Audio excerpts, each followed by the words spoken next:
नमस्कार शेतकरी मित्रांनो, कृषी विभाग बोदवड आज आपण एका शेतकऱ्यांच्या मुलाखत घ्यायला आलो आहे, ज्याच्यामध्ये त्यांनी 16 एकरामध्ये यासाठी तंत्रज्ञानाने शेती केलेली आहे। मागील वर्षी बाकीच्यांना कापसाचं मक्याचं उत्पन्न पावसामुळे आणि काहींना उत्पन्न प्रॉपर न झाल्यामुळे फेल गेले, पण हे शेतकरी इथनं पूर्ण सर्वाइव्ह केला प्लॉट बघण्यासाठी आलो आहे, ज्याच्यामध्ये त्यांनी कापूस, तूर, हरभरा, मका, गहू, भुईमूग यासाठी तंत्रज्ञानावर घेतलं आहे।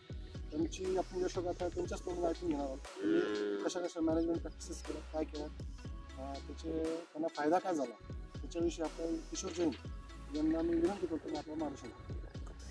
नमस्कार शेतकरी मित्रांनो, मी किशोर उत्तमचंद जैन, राहणार सिरसाळा इथला शेतकरी आहे। यासाठी मी हे तंत्रज्ञान म्हणजे सगुणा राईस तंत्रज्ञान हे ना चंद्रशेखर दादा बडसावडे नेरळचे यांनी हे त्यांनी केलेले होते। हे त्यानंतर मला मी मागच्या वर्षी प्रयोग केला, त्यामध्ये मला 6 एकरामध्ये 50 क्विंटल कापूस झालेला आहे। यासाठी म्हणजे सगुणा राईस तंत्रज्ञान यासाठी मध्ये माणसाला एक वेळ नांगरून रोटर मारून त्याच्यानंतर त्याच्यामध्ये सारखे बेड पाळायचे आहे आणि पहिल्या पिकांचे औषध तसे ठेवायचे आहे। हे तुम्ही समोर बघताय, मी हे बेड पाळल्यानंतर याच्यावर स्टंप मारून घेतलेलं होतं। स्टंप मारल्यानंतर याच्यावर मी स्टंप आणि थोडं गवत झाल्यामुळे राऊंड टाप मारलेलं होतं, त्याच्यामध्ये 50 मिली आणि ते मारल्यानंतर 30 दिवशीच्यामध्ये तण होत नाही। त्यानंतर मी बिया टोचून घेतल्या। बिया टोचल्यानंतर याच्यामध्ये मी कपाशीवरील येणारे तणनाशक मारले। त्याच्यामुळे ते तणनाशक मारल्यानंतर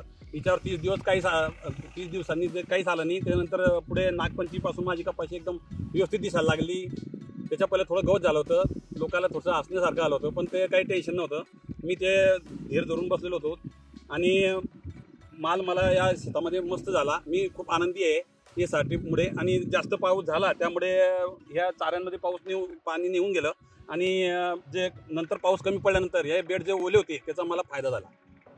कापसाची उत्पन्न झाल्यानंतर मी याच्यामध्ये राऊंड टाप मारून घेतला। नंतर याच्यावर मी याच बेडवर हरभरा घेतलेला आहे आणि हरभरा घेतला आहे, त्यामुळे मला हरभराचं पण उत्पन्न चांगलं आलं। याच्यामध्ये त्यांनी सुरुवातीला काय केलं, बेड तयार करून घेतले। बेड तयार केलं, 4 फुटाचे बेड केले। बेड तयार केल्यानंतर त्याच्यात त्यांनी गोणीपूर्वीचं तणनाशक मारलं। तणनाशक मारल्यामुळे तिथं त्यांचं गवत न झाल्यामुळे त्यांनी परत त्यांचा कापूस टोचून घेतला। कापूस टोचल्यामुळे त्यांचं परत 60-70 दिवसानंतर त्याच्यात तण व्हायला लागले। तर यांनी परत इथं तणनाशकाचा वापर करून ते गवत जमिनीत गाळल्यामुळे त्याचं सेंद्रिय कर्ब वाढतं। दुसरी गोष्ट, याच्यामध्ये तुमचे खतं वगैरे दिल्या गेल्यानंतर तुमचं उत्पन्न आल्यानंतर याच्यात जे खुटी असते, तुम्ही जर यासाठीमध्ये जर खुटी ना तशी राहू द्यायची, किंवा याचं आपण धस म्हणतो की काय म्हणतो, हे असं राहू दिल्यानंतर हे काही दिवसानंतर सडून जातं। याच्यामुळे सेंद्रिय कर्ब वाढतो। दुसरं, याच्यामध्ये लगेच तुम्ही मका किंवा हरभरा तुम्ही टोचून त्याचं उत्पन्न परत घेऊ शकता। या तंत्रज्ञानाचा फायदा असा आहे की तुमच्या जे मूलस्थानिक जलसंधारण पण होतं, त्यासोबत सेंद्रिय कर्ब पण वाढतो, जेणेकरून उत्पन्नात वाढ होते। हे यासाठी तंत्रज्ञानाचा एक बेस्ट फायदा याच्यात एक आहे, ठीक आहे। याच्यात नांगरटी व खटीचा खर्च वाचतो।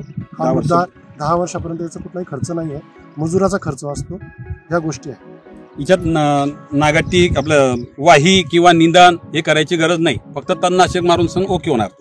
यासाठी तंत्रज्ञानामध्ये एकचदा तुम्हाला नांगरटी व खटी करायचं आहे, दुसऱ्यांदा करायची कमीत कमी 10 वर्ष करायचं, कारण एकदाचं बेड झाल्यानंतर तुम्हाला त्याचा फायदा असा पडतो की तुम्ही मजुराचा खर्च फार असतो। मजुरीचा खर्च फार जो 20% 30% वाढतो शेतकऱ्याचा, तो याच्यात असतो आणि आपलं उत्पन्न शाश्वत उत्पन्न वाढतं।